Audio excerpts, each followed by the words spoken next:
요한복음 특강 37번째 시간입니다. 오늘은 요한복음 8장 33절부터 40절까지 말씀드리도록 하겠습니다. 아들이 너희를 자유롭게 한다면 너희는 정녕 자유롭게 되리라가 되겠습니다.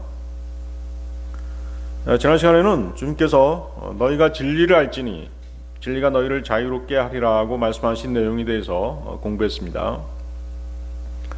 주님의 이 말씀은 하나님의 아들인 내가 너희를 자유롭게 하리라는 말씀입니다.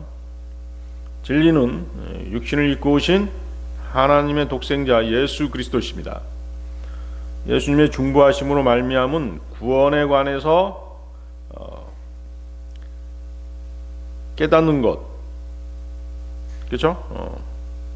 깨닫는 그것이 바로 진리가 너희를 자유롭게 하리라는 말씀의 의미인 것이죠. 자, 이 말씀은 주님의 계시에 의해서 자신의 죄 문제가 그분 주 예수님의 십자가 희생으로 말미암아 해결되었다라고 하는 것을 아는 것입니다. 사람들이 진리를 알기 전에는 죄에 속박되어 있었고 사탄의 권세 아래 노예 상태에 있었습니다. 요한복음 8장 36절이죠. 그러므로 만일 아들이 너희를 자유롭게 한다면 너희는 정녕 자유롭게 되리라. 한편 주님은 그 전에 만일 너희가 내 말 안에 계속 있다면 그때 너희는 나의 진정한 제자들이 되느니라고 말씀하셨습니다.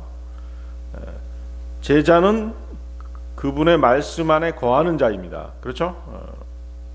그렇게 말씀하시죠. 내 말 안에 계속 있다면이 중요한 거예요. 자, 그런 의미에서 구원받은 그리스도인들은 주님의 말씀으로 이제 거듭난 사람들이기 때문에 주님의 말씀 안에 거하는 사람들입니다. 주님의 제자가 될 수 있는 요건을 충분히 갖춘 사람들인 것이죠. 하지만 진정한 의미의 제자들은 주님의 말씀 안에 계속 있어야 되는 것이죠. 계속 있다라고 하는 것은 주님을 따르는 사람들이어야 된다는 것이죠. 그분의 말씀을 듣고 자신의 십자가를 지고 주님을 따르는 사람들이 제자인 것입니다. 누가복음에서 그 말씀하셨죠. 누가복음 9장 23절인데 누구든 나를 따라오려거든 자신을 부인하고 매일 자기 십자가를 지고 나를 따르라. 자신을 부인하고 십자가를 지고 나를 따르라 하는 것이죠. 누가복음 14장 27절에서도 그리고 누구든지 자기 십자가를 지지 않고 나를 따라오는 자는 나의 제자가 될 수 없느니라. 자, 이것이 바로 이제 그 사람이 기독교 신자로 사느냐 아니면 그리스도의 제자로 사느냐의 그 믿음 생활의 기준이 되는 것이죠. 십자가가 상징하는 것이 무엇이에요? 죽음이고 고난입니다. 그 십자가를 지는 제자는 십자가를 지는 사람이 바로 그 주님의 제자가 되는 것이죠. 그래서 십자가를 지는 제자의 삶은 첫 번째 주님을 끊임없이 찬양하는 삶을 사는 사람입니다. 히브리서 13장 15절인데요. 그러므로 우리가 그분을 통하여 하나님께 찬송의 희생제물을 지속적으로 드리자. 그것은 곧 그분의 이름에 감사들을 드리는 우리 입술의 열매니라. 제자들의 삶 두 번째는 선을 행하고 나누는 사람입니다. 즉 섬기는 삶을 사는 사람이죠. 히브리서 13장 16절인데요. 다만 선을 행하는 것과 나눠주는 것을 잊지 말자. 이는 그러한 희생제물들로 인하여 하나님께서는 매우 기뻐하시기 때문이라. 제자가 되는 삶 세 번째는 복음을 포함한 진리를 전하고 가르칠 수 있는 사람이어야 됩니다. 마태복음 28장 19, 20절인데요. 그러므로 너희는 가서 모든 민족들을 가르치고 그들에게 아버지와 아들과 성령의 이름으로 침례를 주며 무엇이든지 내가 너희에게 명령한 모든 것들을 준수하도록 그들에게 가르치라. 그런즉 보라, 내가 세상 끝까지라도 언제나 너희와 함께 있느니라. 아멘. 자, 요한복음 8장 33절 보십시오. 요한복음 8장 33절. 그들이 그분께 이같이 대답하였더라. 우리는 아브라함의 씨요 누구에게도 결코 속박되지 아니하였을진데 어찌 당신께서는 말씀하시기를 너희가 자유롭게 되리라 하시나이까. 자, 바리새인들은 지금 진리가 너희를 자유롭게 하리라는 주님의 말씀을 심히 오해하고 있는 것입니다. 그들은 자신들이 아브라함의 씨라는 사실만을 내세우면서 아브라함의 씨라고 하는 건 뭐예요? 하나님의 선택된 민족이라는 뜻이죠. 그 선민이라고 하는 우월 의식에 사로잡혀 있는 것입니다. 뭐라고 얘기합니까? 누구에게도 결코 속박되지 아니하였을진데 라는 말이 그것이죠. 사실 거짓말이죠. 잘못 알고 있는 것이죠. 히브리서 2장 14, 16절에 이제 어떤 말씀이 있냐면요. 그런즉 자녀들이 살과 피에 참여하는 자들인 고로 그분께서도 친히 이와 같이 동일한 속성을 취하셨느니라. 육신을 입고 오신 것이죠. 이는 그분께서 죽음을 통하여 죽음의 권능을 가진 자 곧 마귀를 멸하려 하시며 죽음을 두려움으로 인하여 자신들의 전생에 동안 속박되어 종속된 자들을 구출하려 하심이라. 이는 진실로 그분께서 친히 천사들의 본성을 취하지 않으셨고 오히려 그분께서 친히 아브라함의 씨를 취하셨기 때문이라. 그렇죠? 주님께서는 십자가의 죽음으로 돌아가셨는데 그 민수기에 보면 어때요? 이스라엘 백성들이 불뱀에 물렸을 때 하나님께서 뭘 만들라고 그랬죠? 모세에게 노뱀을 만들어서 장대에 달라고 그러셨잖아요. 그렇죠? 노뱀이 상징하는 게 뭐예요? 뱀이 상징하는 것은 사탄 마귀잖아요. 그렇죠? 주님께서 육신을 입고 오셔서 육신을 입고 오셨다는 것은 항상 뭐예요? 육신을 통해서 죄가 나타나는 것이죠. 그래서 주님 스스로 저주의 대상이 되신 것이에요. 저주의 대상이 되셔서 십자가에 못 박혀 피 흘려 돌아가신 것이죠. 그리고 3일 만에 부활하신 것이죠. 그래서 그 말씀을 하신 것이죠. 죽음을 통하여 죽음의 권능을 가진 자 곧 마귀를 멸하려 하시며.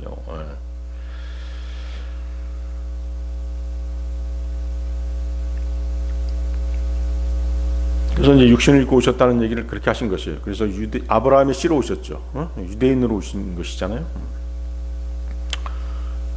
그런데 이제 그 말씀을 하신 것인데 그 유대인들은 이제 하나님 그 주님의 말씀을 곡해해서 우리가 아브라함의 씨인데 누구에게 속박된 적이 없다 이렇게 말하고 있는 것이죠. 그렇지 않았죠? 이스라엘은 원래 뭐예요? 이집트의 노예 상태에 있었잖아요. 그것을 하나님께서 모세를 통해서 구해내신 것이죠. 그래서 가나안 땅으로 불러들인 것이잖아요. 그리고 또 어때요? 그 사사기에 보면 하나님께서 이스라엘의 범죄하심으로 인해서 가나안 족속에게 7번이나 이스라엘을 넘기시는 것을 우리가 알 수 있습니다. 그때마다 이제 사사들을 통해서 구해내신 것이잖아요. 그래서 그때 상황을 보면 이제 이스라엘은 그 메소포타미아의 쿠산 리사다임을 섬겼죠. 모압의 에글론, 카나안의 야빈을 섬겼습니다. 그리고 이스라엘 10지파는 나중에 아시리아의 살마네셀에게 포로로 잡혀갔었죠. 포로로 잡혀가서 산헤림과 에살하돈을 섬겼던 것입니다. 또 그들은 70년 동안이나 바빌론의 포로로 잡혀갔었습니다. 유다와 베냐민 지파는 칼데아인인 느부카드네자르, 그렇죠? 느부갓네살에 의해서 포로로 잡혀갔습니다. 그들은 바빌론의 포로 상태로 있으면서 에월무로닥과 벨사사를 섬겼던 것입니다. 그리고 유대인들은 페르시아 왕들이 통치할 때도 여전히 노예 상태에 있었죠. 코레스라든가 다리오 1세, 2세 그들의 통치 아래 있었고 또 아탁세르세스 1세, 아탁세르스 2세까지 또 섬겼어요. 게다가 유대인들은 예수님의 사역 당시에도 그 이방인 통치자들의 그 속박 아래에 있었던 것입니다. 예수님 당시 그 유대인들을 지배하던 분봉왕들이 있었잖아요. 로마에 의해서 분봉왕으로 임명된 사람들, 헤롯데아 왕이라든가 아켈라오, 안티파스, 빌립 왕 이런 사람들이 다 이제 이방인들이었잖아요. 에돔 족속이었죠. 야곱의 형 에서의 그 후손인 에돔 족속들이었던 것이죠. 더군다나 그들을 임명한 사람은 누구예요? 로마였죠. 그때 당시 로마의 식민 상태였으니까. 그래서 그들을 지배했던 아우구스토와 티베리오는 다 로마인들이었던 것입니다. 그런데도 불구하고 그들은 예수님께 뭐라고 얘기하는 것이에요? 자신들은 아직껏 아무에게도 속박된 적이 없다라고 그렇게 말하는 것이죠. 그들이 개인적으로는 노예가 아니었을지는 몰라도 이스라엘은 민족적으로 거의 600년 동안이나 노예 생활을 했던 것입니다. 민족 전체가 노예라면 그 민족에 소속된 개인 역시 노예의 굴레에서 벗어나지 못하는 것입니다. 우리도 마찬가지잖아요. 일본의 식민 상태에 있었잖아요. 그렇죠? 그것과 마찬가지인 것이죠. 그래서 그때 당시에 이제 그 세상 사람들, 그 세계 여러 나라 사람들은 우리나라를 뭘로 본 거예요? 그냥 일본이다, 이렇게 일본인이다 이렇게 취급한 것이죠. 그렇게 살 수밖에 없는 것이에요. 식민 상태에 있었으니까. 이름도 다 일본식으로 창씨 개명도 하고 그랬잖아요.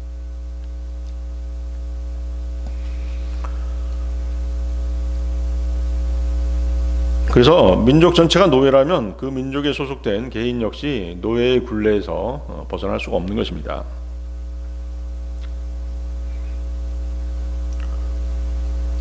우리가 일본에 그 속박돼 있었고 식민 상태에 있었던 것은 우리 민족의 어리석음 때문이잖아요. 마찬가지예요. 이스라엘도 자신들의 죄 때문에 우상을 섬기고 하나님을 배척했던 그 죄 때문에 이렇게 노예 상태로 오랜 세월 동안 지냈어야 했던 것입니다. 자, 아마도 이제 이들의 역사 인식이라고 하는 건 뭐냐면 이방 민족의 속박 가운데 살아도 우리는 하나님을 섬기고 있다. 그러니까 속박된 것이 아니다. 이렇게 판단을 하고 있는 것이죠. 그러니까 우리는 노예 상태에 있었던 것은 아니다. 이렇게 얘기하고 있는 것입니다. 그렇지만 뭐 이방인들이 점령하지 않았을 때도 그렇고 이방인이 점령했을 때도 그렇고 어때요? 이스라엘은 계속 우상을 숭배했잖아요. 우상을 섬기는 이방 민족의 포로가 되고 또 세월이 흐르면서 그 이방의 동화가 되고 우상 숭배에 빠지는 사람들이 생길 수밖에 없는 것이에요.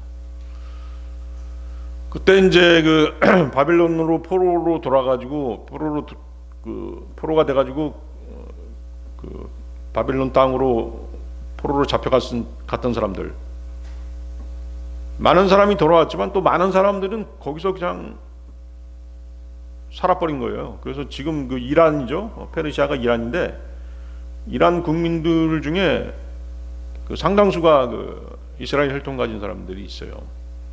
예전에 그 이란 지도자 중 하나가 반 이스라엘 정책을 펴니까 이란하고 이스라엘하고 지금 사이가 안 좋잖아요. 그러니까 이스라엘에서 발표했잖아요.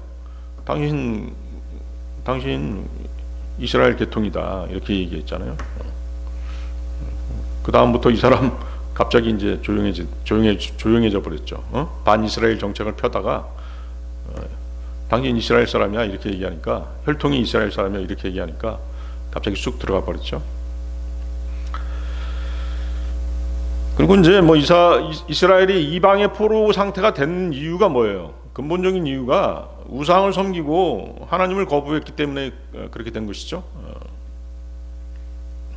그리고 하나님께서 주신 하나님의 말씀, 하나님의 율법을 지키지 않았기 때문에 노예 상태에 있게 된 것입니다. 자, 요한복음 8장 34절 보겠습니다. 예수님께서 그들에게 대답하셨느니라. 진실로 진실로 내가 너희에게 말하노니 누구든지 죄를 범하는 자는 죄의 종이라. 죄를 범하는 자는 죄의 종이라. 자, 이스라엘이 하나님의 선택받은 백성일지라도 죄에 대한 하나님의 공의로운 심판에는 예의가 없다라고 이렇게 말씀하시는 것입니다.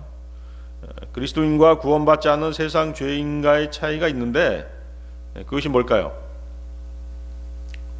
그리스도인과 세상 죄인과의 차이점은 죄를 자백할 수 있는 특권이 있느냐 없느냐죠. 그렇죠?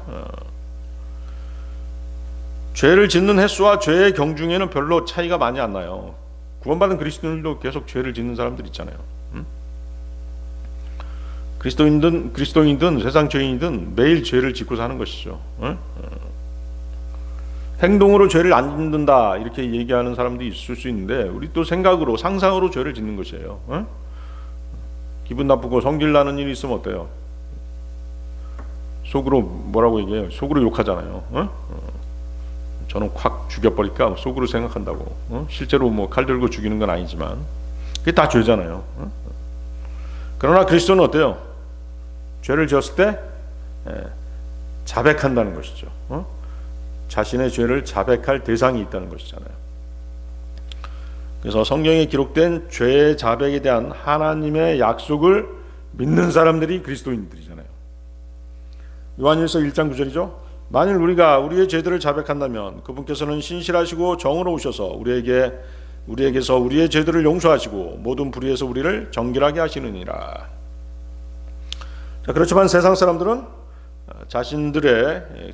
자신의 근본적인 죄인됨을 벗어나지 못할 뿐만 아니라, 구원받지 못했을 뿐만 아니라 죄를 짓고 양심의 가책을 받아도 그 죄를 자백하고 씻어낼 근거가 없는 사람들인 것이죠. 자신의 죄를 자백하고 그것을 씻어줄 대상이 없는 것이에요. 또한 그들은 하나님의 영광을 위해서 아무 일도 할 수 없는 사람들이죠. 그래서 그들의 모든 행동은 더럽혀져 있기 때문에 그들의 모든 행위는 거룩하신 하나님께 받아들여지지 않는 것입니다. 그래서 종이라는 신분, 종이라고 하는 신분은 노예하고 같은 말이죠. 그 자신의 소유권이 다른 사람에게 있는 사람이 바로 종이고 노예인 것이죠. 그래서 종이나 노예는 자신의 마음대로 행동할 수 없는 사람입니다. 자신이 스스로 행동하지 못하고 다른 어떤 존재, 다른 어떤 것이 그 사람을 움직일 때 그는 그 사람의 종이 된 것입니다. 그가 꾀락을 따라 움직이면 그는 꾀락의 종인 것이죠. 그가 돈에 따라서 움직이면 돈의 종인 것이에요. 그가 계속 죄를 짓고 살면 죄의 종인 것이고, 그 말씀을 하시는 것입니다. 베드로후서 2장 19절 말씀인데요. 이는 사람이 그들에게 정복당하면 그가 그들에 의하여 노예로 속박되기 때문이라. 자신을 움직이는 것이 꾀락과 돈이라면 그는 꾀락과 돈의 노예인 것입니다. 죄를 짓는 것은 자신이 스스로 움직인 것이 아니죠. 죄가 자신을 움직인 것이죠. 자신은 죄가 움직이는 대로 거기에 굴복한 것이에요. 죄에 굴복한 것입니다. 죄를 이기지 못하고 굴복한 것이죠. 그렇기 때문에 그는 죄의 종이 되어버린 것입니다. 주님께서는 누구든지 죄를 범하는 자는 죄의 종이라고 말씀하시잖아요. 따라서 죄의 종은 곧 마귀의 종인 것이죠. 세상 죄인들 중에는 그리스도인이 되는 것이 오히려 자신의 자유를 포기하는 것을 의미한다라고 그렇게 생각하는 사람들이 있습니다. 그리스도인이 되면 자신의 자유를 포기해야 하고 성경적인 많은 제약들에 구속받으리라고 생각하는 것입니다. 오히려 자유롭지 못하다라고 그렇게 생각하는, 그렇게 오해하는 것이죠. 그렇기 때문에 복음 듣는 것을 뒤로 미루거나 듣기를 거부하는 어리석은 사람들이 있는 것입니다. 바로 이런 육신적인 생각들은 이 세상 신인 마귀가 그 사람들의 마음을 혼미케 했기 때문인 것입니다. 고린도후서 4장 4절인데요. 이 세상의 신이 그들 안에서 믿지 않는 자들의 생각들을 가렸으니 하나님의 형상이신 그리스도의 영광스러운 복음의 빛이 그들에게 비치지 않게 하려는 것이라. 세상에 푹 빠지게 하고 오직 물질만을 추구하게 하고 그렇게 해서 진리에 접근하지 못하게 하는 것이에요. 복음을 듣지 못하게 하는 것입니다. 자, 요한복음 8장 35절 36절 보십시오. 그리고 종은 집안에 영원토록 거하지 못하느니라. 그러나 아들은 언제나 거하느니라. 그러므로 만일 아들이 너희를 자유롭게 한다면 너희는 정녕 자유롭게 되리라. 자, 구원받은 그리스도인들은 하나님의 아들이죠. 그래서 언제나 하나님의 집에 거할 수 있습니다. 그렇지만 죄의 종은 하나님의 집에 영원히 거하지 못한다, 이렇게 말씀하시는 것이죠. 자, 유대인들은 그 33절에서 우리는 아브라함의 씨라고 하면서 강한 자부심을 드러냈었습니다. 그리고 아브라함의 후손으로 하나님의 선택된 민족이기에 아무에게도 노예가 된 적이 없다라고 주장했었죠. 그렇게 새삼스럽게 자유인이 된다는 것이 무슨 말이냐라고 예수님께 물었던 것입니다. 이에 대해서 주님께서는 누구든지 죄를 범하는 자는 죄의 종이라고 34절에서 말씀하시죠. 그리고 종은 집안에 영원토록 거하지 못하느니라고 말씀하십니다. 유대인들은 하나님의 선택된 조상 아브라함의 씨이기 때문에 그 태생만으로도 자신들은 하나님의 가족의 일원으로 영원히 자유인으로 존속하리라고 그렇게 생각하고 있었던 것입니다. 그러나 주님은 그들이 죄를 지어서 죄의 종이 되었으므로 그 집에 영원토록 머무를 수 없게 되었다, 이렇게 경고하시는 것이죠. 지금은 하나님의 백성일지라도 그들이 죄를 지어서 죄가 그들의 주인이라면, 마귀가 그들의 주인이라면 그들은 그 주인을 따라서 하나님의 집을 떠나야 된다, 이렇게 말씀하신 것입니다. 그 36절 다시 보세요. 만일 아들이 너희를 자유롭게 한다면 너희는 정령 자유롭게 되리라. 자, 주님의 말씀의 요지는 아주 분명하죠. 너희 유대인들 또한 명백하게 죄를 짓고 살게 되면 그는 죄의 종이 된다. 그러므로 그들은 하나님의 집에서 쫓겨나야 된다라고 말씀하신 것입니다. 그러나 예수 그리스도께서는 나는 유대인의 왕이요 하나님의 집의 주인이기 때문에 영원히 집에 거한다. 죄의 종이었던 사람이 마음을 돌이켜 발길을 돌려 주 예수 그리스도를 믿고 하나님의 자녀가 되면 그리스도의 소유가 되고, 따라서 약속에 따른 상속자인 아브라함의 자손으로 편입되어 자유를 얻게 된다, 이렇게 말씀하신 것이에요. 그래서 거기 보세요. 아들이 너희를 자유롭게 한다면 너희는 정령 자유롭게 되리라. 주 예수님은 하나님의 아들이시기 때문에 죄의 종들을 자유롭게 할 수 있는 권한이 있으시죠. 자기 백성들을 자유롭게 하는 것이 바로 하나님이신 예수 그리스도께서 육신을 입고 오신 이유였던 것입니다. 주님께서는 이사야서를 인용해서 누가복음 4장 18절에서 이렇게 말씀하십니다. 누가복음 4장 18절. 주의 영이 나에게 임하시니라. 이는 그분께서 가난한 자들에게 복음을 선포하도록 나에게 기름을 부으셨기 때문이라. 그분께서 나를 보내셨으니 상한 마음이 된 자들을 치유하기 위하며 포로가 된 자들에게 구출을 선포하기 위하며 눈먼 자들의 시력을 회복하고 상처 입은 자들을 자유롭게 놓아주기 위하며. 그렇죠? 주님이 육신을 입고 이 땅에 오신 목적이죠. 다시 그 요한복음 8장 35절을 보십시오. 요한복음 8장 35절. 종은 집안에 영원토록 거하지 못하느니라. 그러나 아들은 언제나 거하느니라. 너희는 육신으로 말미암아 죄를 짓고 그 죄의 종이 되었다. 그러나 너희가 하나님의 아들을 믿고 영접하면 예수 그리스도께서 너희 몸 안으로 들어오셔서 너희를 죄에서 해방시켜 주신다는 그런 뜻이죠. 자, 그 영적인 의미 아시겠죠? 35절 말씀의 영적인 의미는 그렇습니다. 자, 이것을 뒷받침해 주는 말씀이 이제 로마서 6장 16, 18절입니다. 로마서 6장 16, 18절. 너희가 사망에 이르는 죄의 종이든지 의에 이르는 순종의 종이든지 간에 너희가 스스로를 종들로 내어주면 너희가 순종하는 자에게 그의 종들이 된다는 것을 너희가 모르느냐? 그러나 너희가 죄의 종들이었으나 너희에게 전달된 그 교리의 본을 너희가 마음으로부터 순종하였으니 하나님께 감사가 드려지기를 바라노라. 그렇다면 죄로부터 자유롭게 된 너희는 의의 종들이 되었느니라.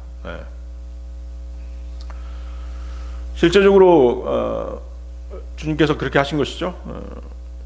주님을 이제 마음으로 믿고 입으로 고백해서 그분을 구주로 영접하면 어떤 일이 생기는 것이에요. 성령님께서 그 사람 안에 들어오시잖아요. 그죠? 그 사람 안에 들어오셔서 죄인의 혼을 어떻게 해요? 몸으로부터 분리시키잖아요. 그렇죠? 죄인들은 어떻게 된다고 그랬어요?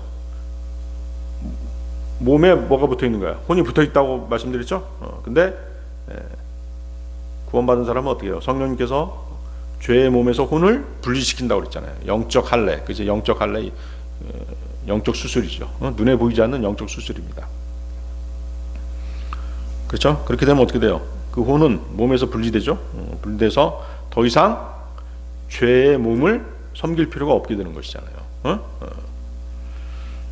그래서 이제 이것이 구원받은 사람들에게 일어나는 하나님께서 행하시는 영적 수술인 것입니다.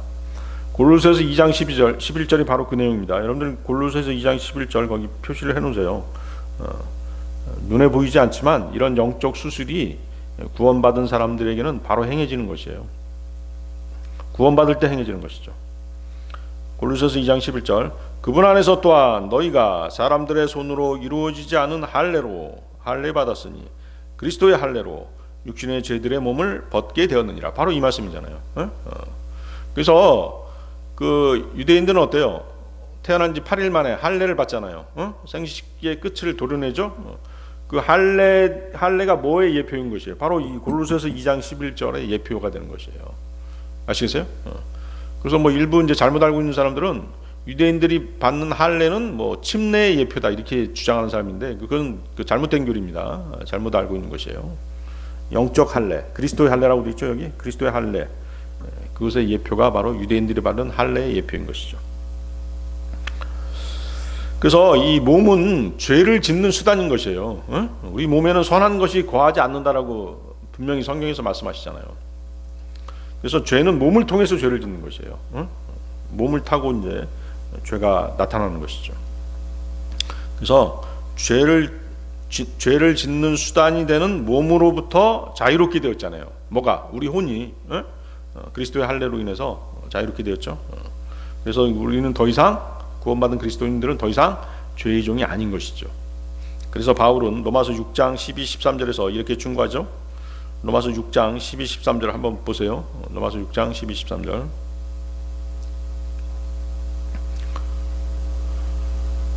그러므로 죄가 너희의 죽을 수밖에 없는 몸 안에서 군림하지 못하게 하라. 이는 너희로 하여금 그 몸의 정욕들 안에서 죄에게 순종하지 않게 하려 함이라.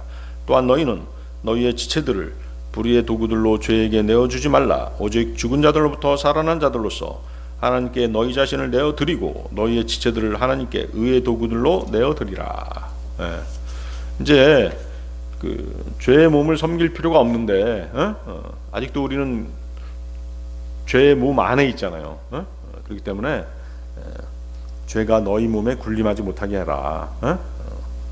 그래서 너희를 죄에게 드려서 죄에게 순종해서 불의의 도구로 내어주지 말고 하나님께 의의 도구로, 하나님께서 너희를 들었을 수 있도록 의의 도구로 내어드려라. 그것이 그리스도인들의 삶이다. 믿음 생활에 돼야 된다. 이렇게 말씀하시는 것이죠. 그래서 죄인이 주 예수 그리스도를 구주로 영접해서 죄로부터 자유롭게 되면 그는 육신을 따라서 행하지 않고 무엇을 따라서? 성령을 따라 행하기 때문에 비로소 정죄로부터 벗어나게 되는 것이죠. 로마서 8장 1절입니다. 그러므로 이제 그리스도 예수 안에 있는 자들에게는 정죄함이 없나니, 그렇죠? 그리스도 예수 안에 있는 자들에게는 정죄함이 전혀 없나니 그렇게 말씀하시죠. 그들은 육신을 따라 살아가지 아니하고 다만 성령을 따라 살아가느니라. 그래서 구원받은 그리스도인들의 그 신분과 이치는 하나님의 자녀가 돼서 마귀의 권세로부터 벗어난 것입니다. 하나님의 사랑하는 아들의 나라로 옮겨진 것이죠. 아들의 왕국으로 옮겨진 것입니다. 그 전에는 마귀의 왕국에 속해 있죠. 마귀의 백성이었어요. 그렇지만 이제 주님의 왕국으로 옮겨진 것입니다. 골로새서 1장 13절인데요. 그분께서는 우리를 어둠의 권능으로부터 구해내셨으며 그분의 소중한 아들의 왕국으로 우리를 옮기셨느니라. 그래서 구원받은 그리스도인은 더 이상 죽음을 두려워할 필요가 없게 된 것입니다. 죽음의 세력을 가진 자, 곧 마귀에게 노예로 속박되어 있지 않게 된 것이죠. 아까 읽었던 아까 히브리서 2장 14, 15절 읽었었죠. 다시 한번 읽어보면, 그런즉 자녀들이 살과 피에 참여하는 자들인 고로 그분께서도 친히 이와 같이 동일한 속성을 취하셨느니라. 이는 그분께서 죽음을 통하여 죽음의 권능을 가진 자 곧 마귀를 멸하려 하시며 죽음을 두려워함으로 인하여 자신들의 전생에 동안 속박되어 종속된 자들을 구출하려 하심이라. 그렇죠? 그분께서 마귀의 속성, 즉 마귀가 되신 것이죠. 그러니까 뭐냐면 저주를 대신 받으셨다는 뜻이에요. 저주를 대신 받으신 것이죠. 십자가에 달리신 것은 저주를 대신 받으셔서 죽음을 통하여 죽음의 권능을 가진 자 마귀를 멸하시고 또 죽음을 두려워함으로써 자신들의 전생에 동안 속박되어 노예 상태로 있던 우리들을 해방시켜 주신 것입니다. 노예 상태에서 구출하신 것이죠. 그래서 이제 우리가 죄에서 해방됐기 때문에 더 이상 죄가 그 사람을 주관하지 못하는 것이에요. 물론 죄가 있어요. 죄를 짓긴 하지만 어때요? 죄의 몸을 섬기지 않잖아요. 왜? 죄의 몸에서 분리됐기 때문에. 그렇죠? 그렇기 때문에 우리가 심판을 받지 않는 것이죠. 로마서 6장 14절입니다. 이는 죄가 너희를 지배할 수 없을 것이기 때문이니 너희가 율법 아래 있지 아니하고 오직 은혜 아래 있기 때문이라. 율법은 어때요? 계속 정죄하는 것이잖아요. 살인하지 말라, 간음하지 말라, 도둑질하지 말라, 계속 정죄하는 것이에요. 우리는 율법을 따르지 않죠. 뭘 따르는 것이에요? 뭘 따르죠? 성령을 따라서 살아가잖아요. 그렇죠?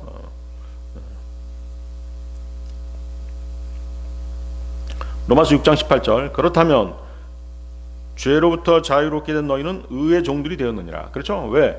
성령을 따라 행하기 때문에 율법의 의를 성취할 수 있는 것이에요. 율법에서 요구하는 것들을 성취할 수 있는 것이에요. 성령을 따르느냐 못 따르느냐는 이제 여러분들의 의지에 달린 것이죠. 이처럼 예수 그리스도께서는 죄인들을 이제 자유롭게 해주신 것입니다. 그래서 성경은 하나님의 자녀가 된 우리에게 뭐라고 권면하세요? 갈라디아서 5장 1절. 그러므로 그리스도께서 우리를 자유롭게 하신 그 자유 안에서 굳건히 서고 다시는 속박의 멍에에 얽매이지 말라. 성령님의 도우심. 우리가 죄하고 싸울 때 어때요? 말씀이 막 생각나게 하시잖아요. 그렇죠? 갈등이 막 생기죠. 그것을 이제 죄를 말씀으로 이겨내라는 것이죠. 그래서 죄의 멍에, 속박의 멍에에서 벗어나라 이렇게 말씀하시잖아요. 로마서 6장 22절 23절입니다. 그러나 이제 너희가 죄로부터 자유롭게 되고 하나님께 종들이 되어 거룩함에 이르는 너희의 열매를 얻었으니 그 끝은 영원한 생명이라. 이는 죄의 대가는 사망이요 반면에 하나님의 선물은 우리 주이신 예수 그리스도를 통한 영생이기 때문이라. 오직 예수 그리스도 우리 주님만이 사람들을 자유롭게 하실 수 있으신 것입니다. 만약 그렇지 않다면 사람들은 여전히 죄의 노예 상태에 있게 되는 것입니다. 그렇죠? 누구든지 죄를 범하는 자는 죄의 종이라고 말씀하시잖아요. 자, 그러면 이제 무엇으로부터 자유롭게 된 것이죠? 우리의 영적 자유인데, 우리의 영적 자유는 죄의 정죄로부터 자유, 또 율법의 형벌로부터의 자유, 하나님의 진노로부터의 구원, 사탄의 권세로부터의 구원, 죄의 속박으로부터의 구원, 사람의 권위로부터의 자유. 그렇죠? 그리스도인들은 하나님을 자유로이 섬길 수 있도록 방금 지금 언급했던 것들로부터 구원을 받은 것입니다. 그렇지만 이제 그리스도인은 자유인인데 그리스도께 속한 자유인이죠. 그리스도께 속한 자유인입니다. 자, 그것을 잊지 말아야 됩니다. 고린도전서 7장 22절인데요. 이는 종으로 있을 때 주 안에서 부르심을 받은 자는 주의 자유인이기 때문이라. 이와 마찬가지로 자유인으로 있을 때 부르심을 받은 자도 그리스도의 종이라. 구원받은 그리스도인은 자유인입니다. 그러나 주 안에서 자유인이죠. 그 자유인의 의미는 주님의 종으로서의 자유인이라는 것이죠. 그리스도인 된 우리는 과거 본성이 좋아했던 것을 자유롭게 따를 수 없다는 것이에요. 자유는 방종이 아니잖아요. 우리의 영적 자유는 내가 좋아하는 대로 행할 수 있는 그런 방종이 아니라는 것입니다. 그리스도인의 자유는 내가 반드시 주님 앞에서 주님이 기뻐하시는 것을 행할 수 있도록 죄와 사탄의 속박으로부터 해방된 것을 말하는 것이죠. 누가복음 1장 74절 75절입니다. 그분께서 우리에게 승인하시려는 것은 우리가 우리 원수들의 손에서 구해냄을 받아 두려움 없이 그분을 섬기되 우리의 생애의 모든 날들 동안 그분 앞에서 거룩함과 의로 섬기게 하려 하심이라. 그분이 우리를 구원하신 목적이고 이유인 것입니다. 우리의 생애의 모든 날들 동안 그분 앞에서 거룩함과 의로 섬기게 하려 하심이라. 자, 요한복음 8장 37절 보십시오. 자, 요한복음 8장 37절. 너희가 아브라함의 씨라는 것을 내가 아느니라. 그러나 내 말이 너희 안에 있을 것이 전혀 없는 까닭에 너희는 나를 죽이려고 하는도다. 나는 내가 나의 아버지와 함께 본 것을 말하느니라. 그리고 너희는 너희가 너희 아비와 함께 본 것을 행하는도다. 구원받지 않는 사람의 아비와 구원받은 사람의 아버지, 대조적으로 보여주고 계시죠. 자, 본절에서 말하는 그 아브라함의 씨는 단순히 육신적인 혈통을 따른 아브라함의 육신적인 후손, 즉 유대인들을 말하는 것입니다. 이것은 갈라디아 3장 29절에 약속에 따른 상속자로서의 아브라함의 씨와는 이제 구별되죠. 약속에 따른 상속자로서의 아브라함의 씨는 이방인이나 유대인들을 막론하고 주 예수 그리스도를 믿고 구원받은 사람들을 말하는 것이죠. 즉 그리스도인들이 바로 뭐예요? 그리스도인들이 약속에 따른 상속자인 것이죠. 아브라함의 믿음의 조상인 아브라함의 씨로서 약속에 따른 상속자가 되는 것이에요. 갈라디아서 3장 26절 29절입니다. 한번 찾아보세요. 갈라디아서 3장 26절 29절.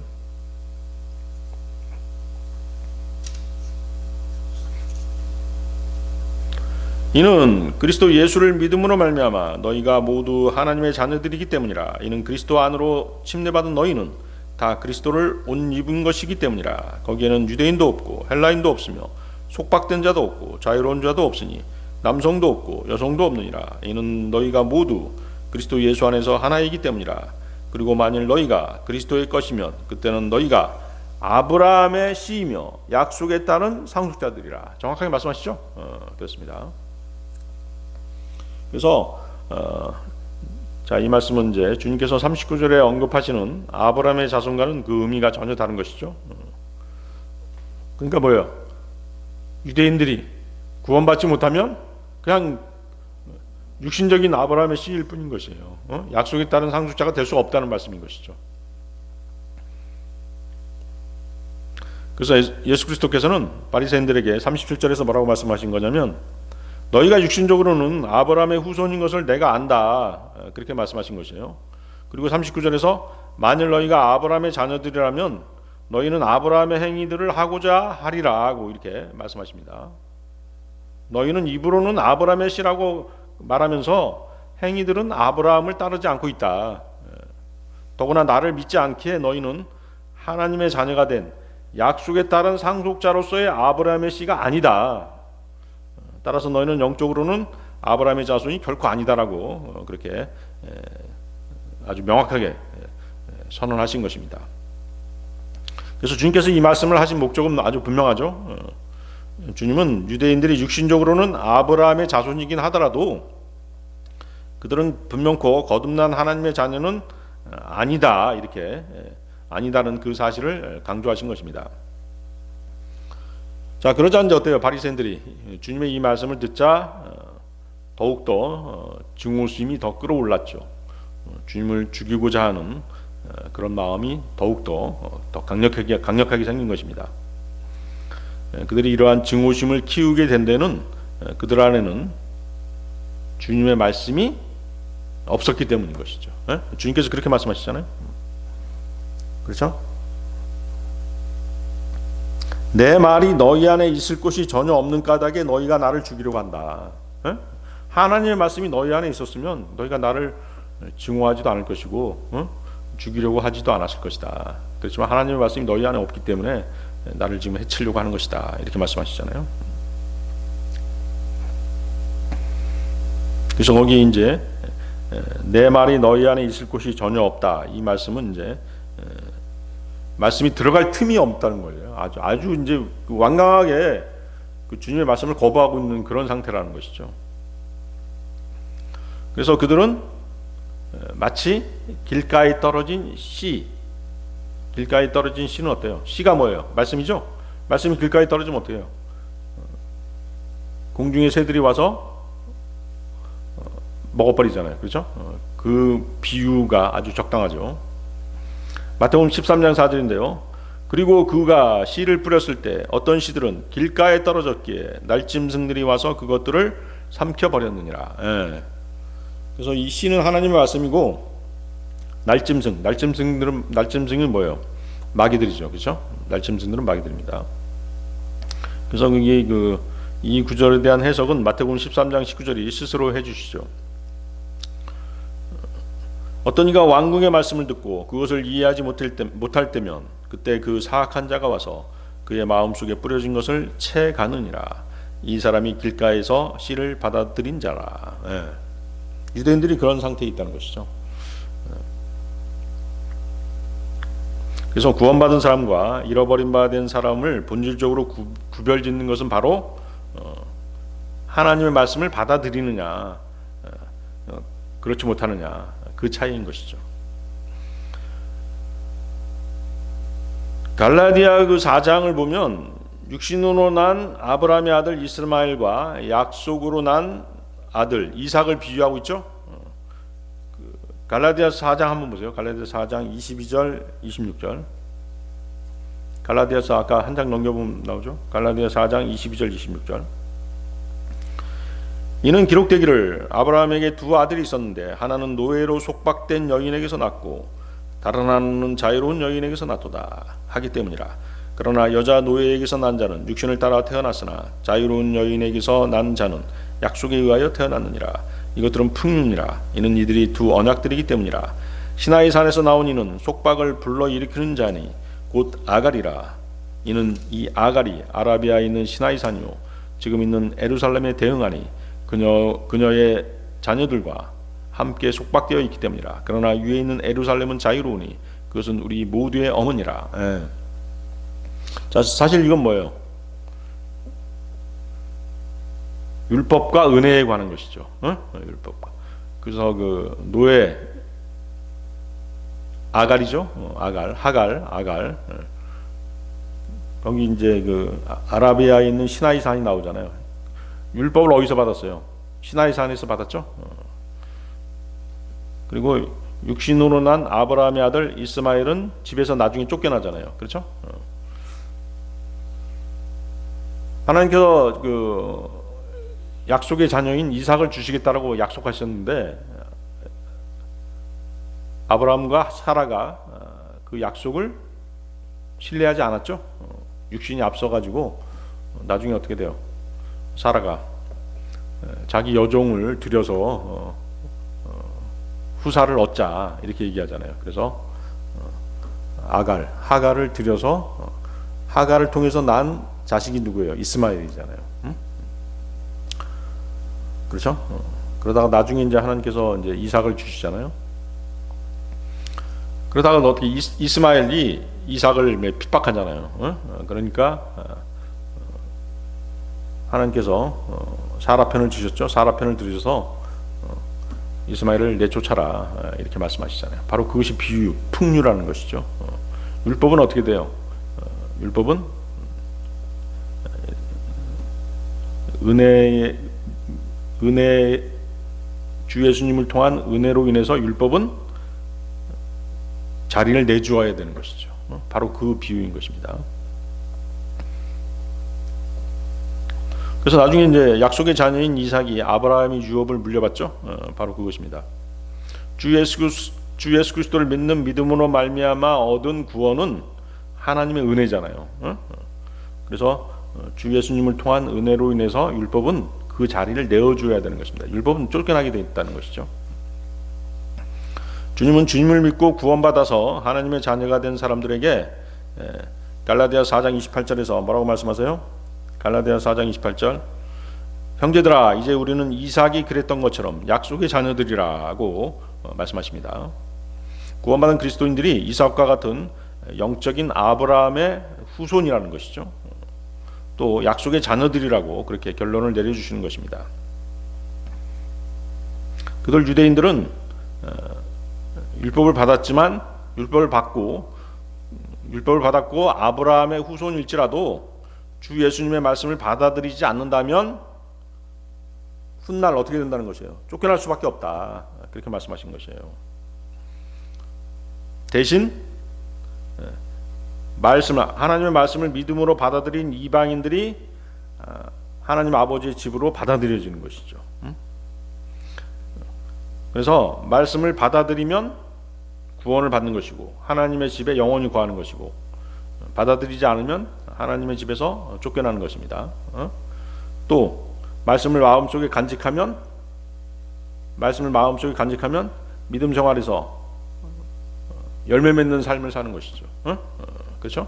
성령의 열매 맺는 삶을 사는 것입니다. 야고보서 1장 21절입니다. 이러한 이유로 모든 더러움과 넘쳐나는 간악함을 치워버리고 접목된 말씀을 온유함으로 받아들이라.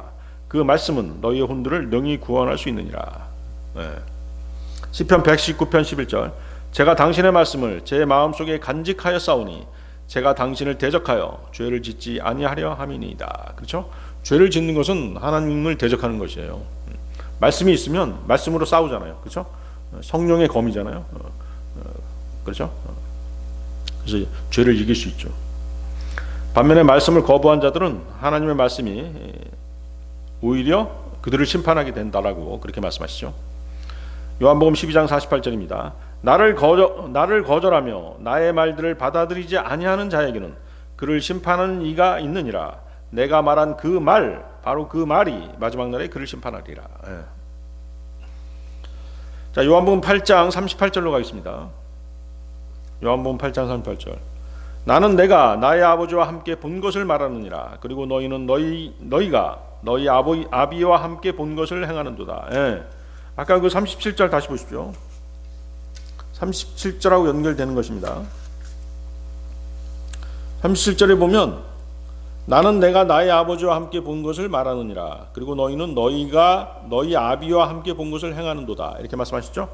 그리고 38절에 와서 나는 내가 나의 아버지와 함께 본 것을 말하느니라. 그리고 너희는 너희가 너희 아비와 함께 본 것을 행하는도다.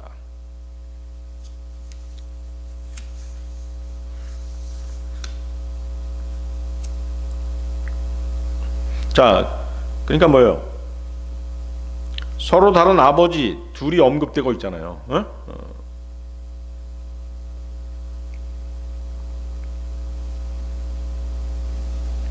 한 분은 주 예수 그리스도께서 말씀하시는 하나님 아버지시죠, 그렇죠?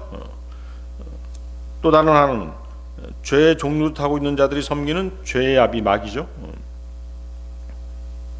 그래서 유대인들은 자신들이 아브라함의 씨라고 주장하지만 그들의 영적 아비는 누구다? 아브라함이 아니라 마귀다. 이렇게 주님께서 지적하신 것입니다.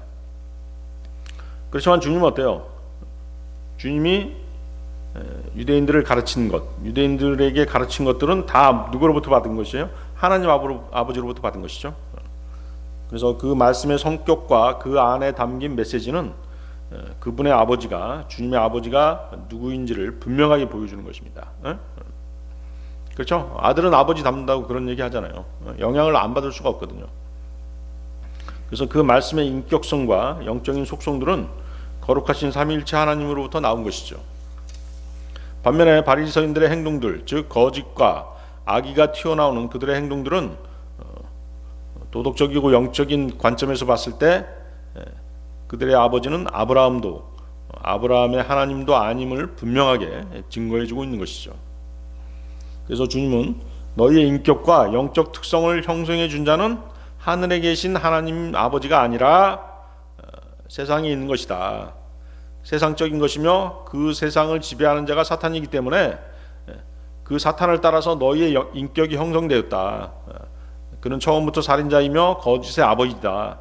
너희는 너희 아비의 행위를 그대로 따라서 한다. 그렇기 때문에 너희는 마귀의 자식들이다. 이렇게 말씀하신 것이에요. 아시겠죠? 자, 요한복음 8장 39절 40절로 가겠습니다. 그들이 그분께 대답하여 말씀드리기를 아브라함이 우리의 조상이니이다 하였더라. 예수님께서는 그들에게 이같이 말씀하시니라. 만일 너희가 아브라함의 자녀들이라면 너희는 아브라함의 행위들을 하고자 하리라.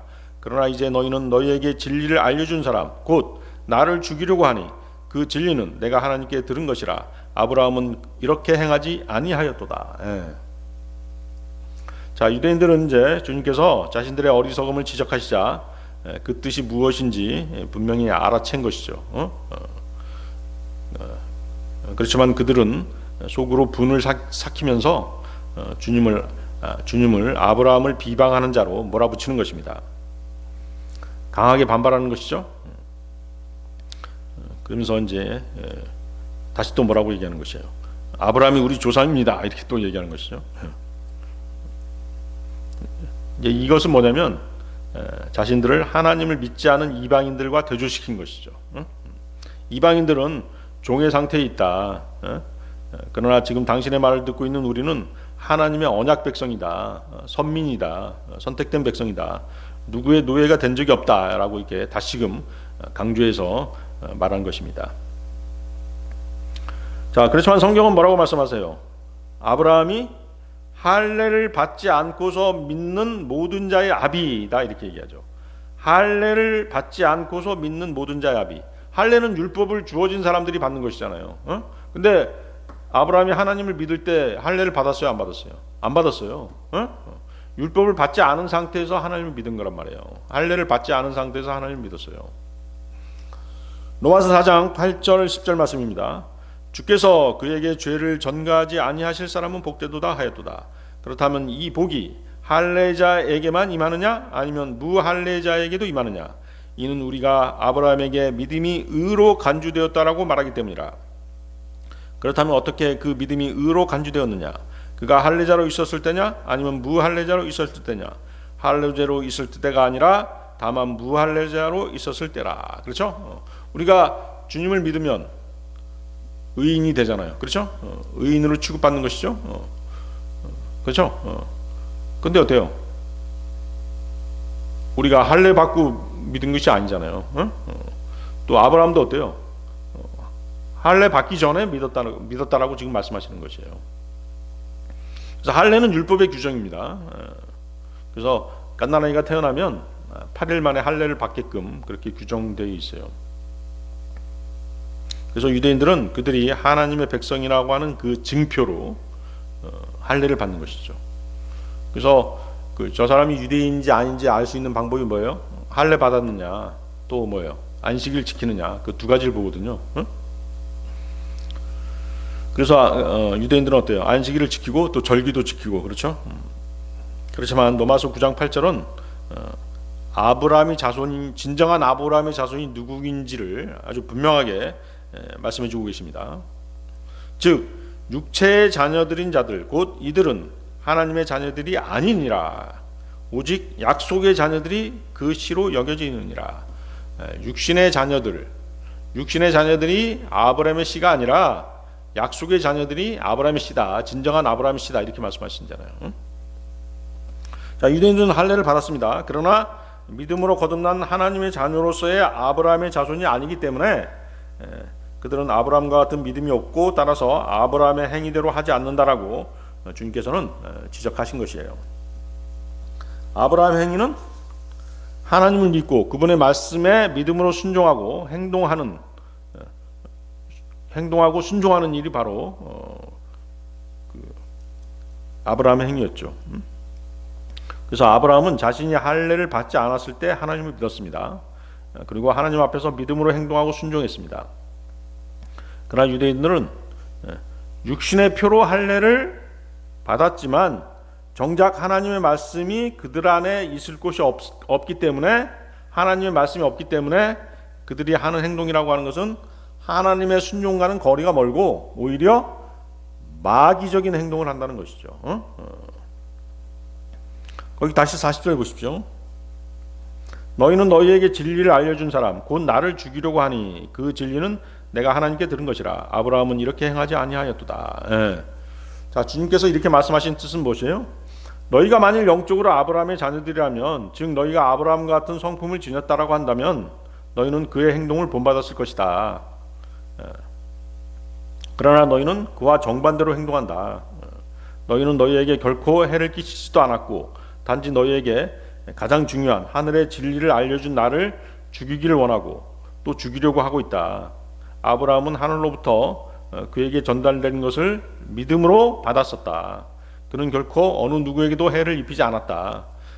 아이가 그의 부모를 닮듯이 아브라함의 행위를 본받지 않은 너희는 아브라함의 자손이 아니다. 너희가 그 행동을 본받아 행하는 자, 그가 바로 너희의 아비인데 그는 세상 신인 사탄이다. 이렇게 말씀하신 것입니다. 이해하시겠죠? 좋습니다. 오늘 여기까지 하도록 하겠습니다.